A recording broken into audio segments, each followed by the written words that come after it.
जय हिंद। स्वागत है आपका हमारे इसी पाठशाला सेंटर यूट्यूब चैनल में। आज हम करने वाले हैं छत्तीसगढ़ का आधुनिक इतिहास के संबंध में चर्चा। ये हमारे एमसीक्यू फॉर्म में चल रहा है अब आने वाले एग्जाम को टारगेट करके। ठीक है, यदि आपको डिटेल वीडियो चाहिए तो जरूर हमको कमेंट कीजिएगा, हम जरूर आपके लिए डिटेल वीडियो बनाएंगे और कुछ नए सीरीज भी लाने की प्लानिंग कर रहे हैं, आपको बीच में मैसेज मिल जाएगा। चैनल पर नए हैं तो पहले पूरा वीडियो देख लीजिएगा, पसंद आए तो ही चैनल को सब्सक्राइब कीजिएगा। हमारा उद्देश्य है आपको कहीं ना कहीं नौकरी लगाना, न कि हमारे यदि आपको हमारा वीडियो पसंद नहीं आ रहा तो आप आप अपना अमूल्य समय हमारे चैनल में खराब मत कीजिएगा। ठीक है, हम सभी से यही निवेदन करते हैं कि यदि आपको अच्छा लगे तो ही वीडियो को सब्सक्राइब कीजिएगा, चैनल को, और वीडियो को लाइक कीजिएगा। नहीं पसंद आता है तो कोई दिक्कत नहीं है, आप अपना अमूल्य समय कहीं दूसरी जगह लगाइए जिससे आपको कुछ फायदा मिल सके। चलिए हम कोशिश करते हैं कि आपको हम निराश नहीं करेंगे। पहला प्रश्न है, निम्नलिखित में से किस मराठा सूबेदार ने इस राज्य में परगना पद्धति को लाया है? परगना पद्धति का मतलब क्या होता है ये देख लीजिए, बाकी हम तो सॉल्व कर ही लेंगे क्वेश्चन को। ये हमारा छत्तीसगढ़ का फिलहाल मैं मैप बना लेता हूँ टूटा फूटा। ठीक है, उस समय जब नागपुर के कुछ शासक रहते थे, है ना, तो यहाँ पे राजा बैठता था। ये राजा बैठ गया। ठीक है, राजा स्वयं छत्तीसगढ़ में या फिर अपने भूभाग पर राज करने कभी नहीं आया सिवाय बिम्बा जी को छोड़ के। बिम्बा जी की मृत्यु के बाद कोई भी राजा छत्तीसगढ़ में प्रत्यक्ष रूप से शासन करने नहीं आया, वो अपना एक प्रतिनिधि भेजता था। ठीक है, जो एक निश्चित लगान इनको सालाना देकर पूरे छत्तीसगढ़ में या फिर इसके भूभाग में राज करता था। तो जो भी व्यक्ति आता था इसको वापस ना कुछ इस क्षेत्र में बांट दिया शासन प्रशासन के लिए, है ना।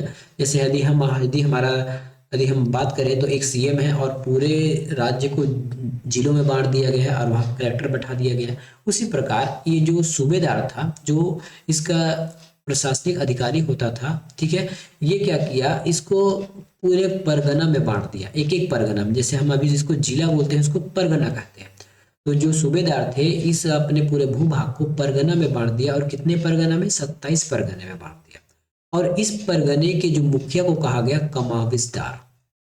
कमाविसदार, ठीक है। जैसे अभी पूरे जिले के लिए एक मुखिया होता है कलेक्टर, उसी प्रकार से मराठा काल में एक निश्चित भूभाग को परगना कहा गया और उस परगना के मुख्य अधिकारी को कहा गया कमाविसदार। ठीक है, आपको क्लियर हो गया होगा। तो ये लाया कौन था, हमको पूछा गया है, सूबेदार का नाम पूछा गया है। ठीक है, सूबेदार का नाम पूछा गया है, तो सूबेदार का नाम क्या हो जाएगा इसमें, विट्ठल दिनकर।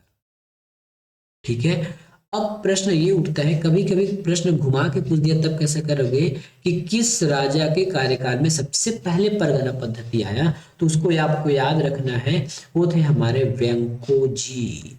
ठीक है, वेंको जी के कार्यकाल में, ठीक है, वेंको जी के कार्यकाल में हमारे एक विट्ठल नाम के सूबेदार हुए और उसी विट्ठल ने परगना पद्धति लाया। ठीक है, तो इतना घुमा के भी प्रश्न पूछा जा सकता है, याद रखिएगा। छत्तीसगढ़ में मराठा प्रशासन के परगना का प्रमुख अधिकारी होता था कमाविसदार। अभी हमने इस बारे में चर्चा किया है, ज्यादा डिटेल चर्चा करने के लिए हमारे पास समय कम है, इसलिए हम बहुत कम डिटेलिंग करेंगे। परगना पद्धति के अंतर्गत छत्तीसगढ़ में प्रांतों को परगना में विभाजित किया गया, जिसका अधिकारी होता था कमाविसदार। एक ही प्रश्न को घुमा घुमा के पूछा जा रहा है। हाँ, हमने प्रश्न दोबारा नहीं लगाया या फिर बार बार नहीं लगाया है, बस हम ये जब बताना चाहते हैं कि क्वेश्चन किस प्रकार से रिपीट किया करती है एग्जामिनर। छत्तीसगढ़ में मराठा शासन व्यवस्था में कलचुरी काल का कौन सा पद यथावत या नियमित बना रहा, तो उसको कहते हैं गौटिया का जो पद है वो यथावत रहा, बाकी पद को या फिर बाकी जो भी सेटअप थे उसको मराठा काल ने चेंज कर दिया। फडणवीस किस शासनकाल का राजस्व अधिकारी था, तो सबसे पहले हमें यहाँ से दो बातें जानकारी मिलती है। पहला, फडणवीस कोई अधिकारी था, और कैसा अधिकारी था, राजस्व अधिकारी था। अब हम प्रश्न के ऊपर चलते हैं कि किस काल में, तो मराठा काल में। ठीक है, किस काल में, मराठा काल में। अगला प्रश्न, निम्नलिखित में से किसने छत्तीसगढ़ में मराठा शासन के दौरान आय व्यय का हिसाब रखते थे। ठीक है, तो इसमें आय व्यय का हिसाब रखने वाला अधिकारी कौन है, आय व्यय का हिसाब रखने वाला अधिकारी है इसमें फडणवीस। याद रखिएगा, जिसके पास फंड रहेगा, बस है फडणवीस, जिसके पास फंड रहेगा, ठीक है, वही आय का हिसाब देगा। क्या रहेगा, FUND, फंड। जिसके पास फंड रहेगा वही आय और व्यय का हिसाब दे सकता है। छत्तीसगढ़ में मराठा शासन के दौरान राजकोष अधिकारी का नाम बताइए। राजकोष अधिकारी का नाम क्या है? तो वो थे हमारे, देखिए बहुत सारे अधिकारी थे, वो थे पोतदार। ठीक है, अब ये फडणवीस नहीं आएगा, अब ये आ गया हमारे पोतदार। ये थोड़ा थोड़ा अंतर है ना, कोई राजकुछ अधिकारी, हिसाब किताब रखने वाला, या फिर राजस्व अधिकारी। डिटेल वीडियो में जरूर हम इसको अच्छे से आपको बताने की कोशिश करेंगे। मराठा काल में परगनों की फसलों की दशा एवं अन्य सूचना भेजने के अधिकारी कौन था? जो सूचना भेजता था केवल मात्र। ठीक है, तो सूचना भेजने का काम किसका था? तो वो था बड़कर का। आगे बढ़कर यही सूचना देता था। ये भी मान लीजिए कि आगे बढ़कर बात करने वाला, ऐसा कुछ ट्रिक लगा के इसको याद कर लीजिए। बढ़कर अपने कार्य की सूचना किसे देता था? तो ये देता था सीधे कमाविसदार को, है ना, जिले के कलेक्टर या फिर परगना के प्रमुख को। मराठाकालीन परगनों में सेवाबंदी व्यवस्था किससे संबंधित है? ठीक है, सेवाबंदी जो व्यवस्था है वो किससे संबंधित है? तो पुलिस व्यवस्था से संबंधित है। पुलिस व्यवस्था से संबंधित है। अगला प्रश्न, इस राज्य में मराठा शासनकाल में रक्षाबंधन के अवसर पर कमाविसदार को दिए जाने वाले उपहार को क्या कहा जाता है? तो इसका आंसर है हमारे पास टीका और नजराना। ठीक है, टीका और नजराना कहा जाता है। इस राज्य में मराठा शासनकाल में मोकासा ग्राम का अर्थ क्या होता है? मोकासा ग्राम का अर्थ क्या होता है? तो ये है दान में दिया गया गांव। ठीक है, मोकाशा का अर्थ है दान में दिया गया गांव। निम्नलिखित में से कौन सी जोड़ी मराठा शासन काल में भूमि दान का अर्थ है सुमेलित नहीं है? ठीक है, सुमेलित नहीं है। तो मोकासा का मतलब होता है ब्राह्मण को दिया गया दान, बिल्कुल सही है। धर्मार का समुदाय का मतलब होता है धर्म के नाम पर दिया गया गांव, बिल्कुल सही है। देवस्थान का नाम होता है मंदिर में किले, ये भी बिल्कुल सही है। लेकिन जो नानकू है कमाविजदार वाला गांव गलत है, तो हमको गलत ढूंढना था, तो गलत यही है, सुमेलित नहीं है। मराठाकालीन छत्तीसगढ़ में पंचायती व्यवस्था में एक सदस्य सरकारी कर्मचारी होता था। पंचायतों का फैसला न्यायालय में भेजा जाता था। तो इसमें से कौन सा सही है ये बताइए। तो इसमें से सही है, दोनों सही है। ठीक है, एक सदस्य होता था और पंचायतों को न्यायालय को फैसला भेजा जाता था, तो दोनों कथन इसमें सही है। छत्तीसगढ़ में मराठा शासन के संबंध में निम्नलिखित में से कौन सा कथन सत्य है?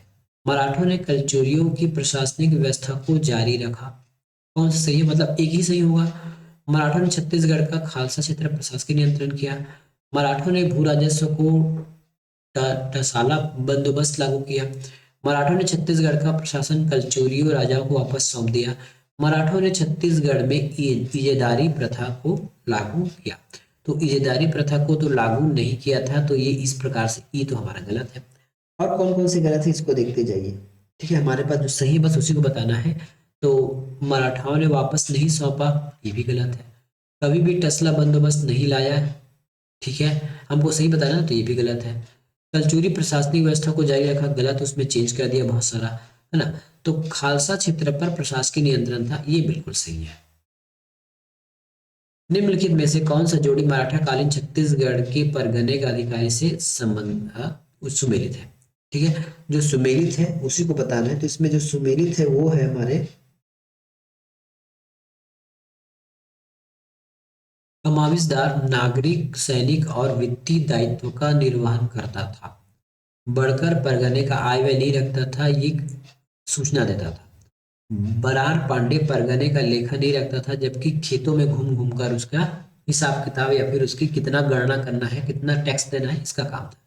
फडणवीस परगने के राजस्व अभिलेखों को तैयार करता नहीं था, ये जबकि राजकोषीय अधिकारी था। फौजदार गांव के राजस्व अभिलेख तैयार करता था, ये भी गलत है। छत्तीसगढ़ में मराठा शासन काल के अंतर्गत परगने पद्धति में निम्नलिखित में से कौन सी जोड़ी सुमेलित नहीं है? ठीक है, अब इसमें जो सुमेलित नहीं है आपको ये बताना है। सुमेलित नहीं है तो कौन सुमेलित नहीं है? फडणवीस परगने का आवेग रखता था। ठीक है, देखिए ऐसा क्वेश्चन ना आपको बहुत सारे ऊपर नीचे देखने को मिलेंगे। अभी इसी प्रश्न में हमने देखा था कि फडणवीस राजस्व अभिलेख तैयार करता था, है ना। तो ऐसे ऐसे आपको सेम सेम मिलने लगेगा, तो आपको ध्यान से इसको प्रश्न को लगाना है।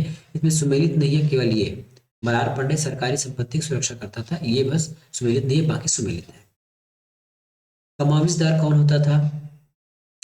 फडणवीस कौन था? गौटिया कौन था? बड़कर कौन था? गौटिया गांव का प्रमुख था। तो सी का 4 होना चाहिए। सी का 4 किसमें, केवल मतलब सी का 4, देखिए सी का 4 2 में है तो ए और डी को काट दीजिए, ठीक है। और देखिए कहीं पे कमाविजदार कौन था, तो परगने का प्रशासन प्रमुख, ये परगने का प्रशासन प्रमुख। ए का 2 होना चाहिए, ए का 2 किसमें, ऑप्शन नंबर बी में।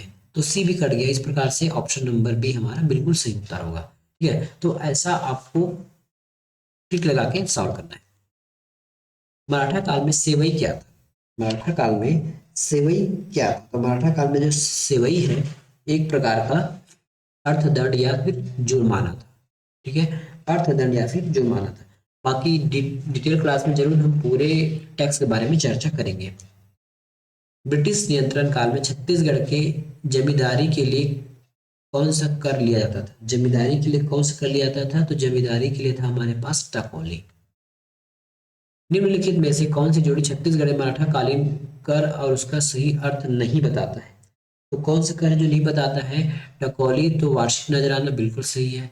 आबकारी जो मादक दारू वगैरह है वो भी लागू है, सही है। सराय विक्रय कर ये भी सही है। पंडरी गैर कृषि कर ये भी सही है। सेवई पशु पर लगाया कर ये गलत है, ठीक है, ये गलत है।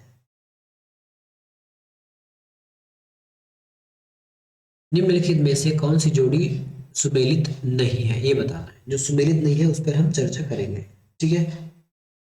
तो टकोली जबूदार द्वारा लिया गया वार्षिक नजराना बिल्कुल सही है। सराय क्या है, वस्तुओं की बिक्री पर लगता है, ये भी बिल्कुल सही है। अगला है पंडरी गैर कृषि पर लगता है, ये बिल्कुल सही है। सेवई अर्थदंड है, लेकिन जो तराई है सिंचाई पर लिए जाने वाला कर ये गलत है, ठीक है। ये आपका सुमेलित नहीं है, तो ऑप्शन नंबर ई सही उत्तर होगा। छत्तीसगढ़ में सूबा शासन के गणियों द्वारा वर्णित निम्नलिखित टैक्स को सुमेलित कीजिए, ठीक है। निम्नलिखित टैक्स को सुमेलित कीजिए। सेवई गणियों द्वारा वर्णित ना, गणियों ने वर्णित किया। सेवई का मतलब अभी हमने बताया। मुकासा का क्या होता है, मुकासा का अर्थ होता है ब्राह्मणों को दिया गया दान। तो बी का 1 होना चाहिए। बी का 1 किसमें, केवल ऑप्शन नंबर बी में। आंसर बन गया आपका, ठीक है। इतना ही बनाना है, ज्यादा आपको डीप में बनाने की जरूरत नहीं पड़ेगा। मराठा कालीन छत्तीसगढ़ में 2018 की पूर्व प्रचलित दर अनुसार एक मन में कितने पंसेरी थी, एक मन में कितने पंसेरी थी, तो 8 पंसेरी थी, ठीक है, 8 पंसेरी थी।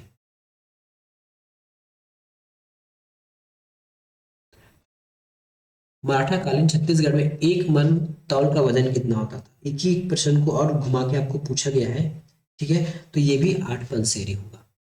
कितना पंसेरी होगा, 8 पंसेरी। तो ये था हमारा वीडियो आज का। उसके बाद एक और मराठा कालीन पर वीडियो आएगा, उसके बाद हम सीधे नेक्स्ट लेवल पे चले जाएंगे, आधुनिक इतिहास के स्वतंत्रता आंदोलन की ओर और ब्रिटिश की ओर, ठीक है। मिलेंगे नेक्स्ट वीडियो में, धन्यवाद।